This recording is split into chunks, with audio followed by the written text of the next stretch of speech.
We've been waiting for this breaking news this morning, and now we have it. The Senate Intelligence Committee just releasing their report on Benghazi. Chief Intelligence Correspondent Catherine Herridge is live in Washington. She has just gotten her hands on this 85-page report. So, Catherine, what do you know so far?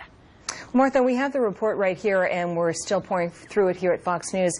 But what we were told in advance is that it really does shine the spotlight very brightly on the al-Qaeda presence in Libya, and specifically a former Guantanamo detainee, Sufyan bin Kumu, who we first reported here at Fox over a year ago, was a primary suspect in the Benghazi attack. And more recently, that bin Kumu was one of 3 suspects who had historic ties to the al-Qaeda senior leadership.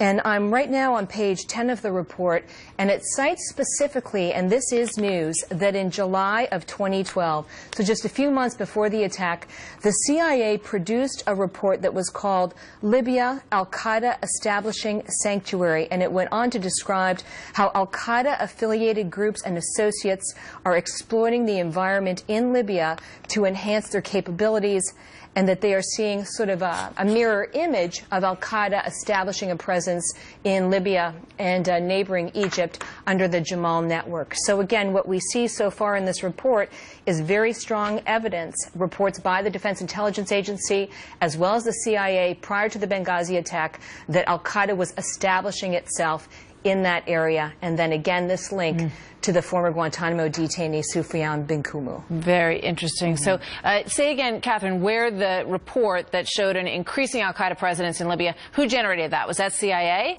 Well, we've got several right here. There is one that was produced, this is page 10. July of 2012, the DIA produced a report that discussed the founding, the founding of Ansar al-Sharia.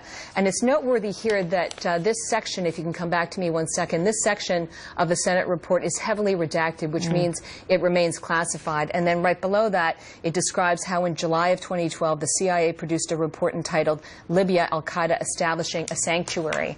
And this comes on the back of our reporting here at Fox News that there was also a report prior to the attack by the Library of Congress that was declassified that again talked about al-Qaeda establishing that presence in Libya, and most importantly that the likely new face of al-Qaeda in Libya was the former Guantanamo detainee Sufyan bin Kumu, who we were first to report as a primary suspect in this attack.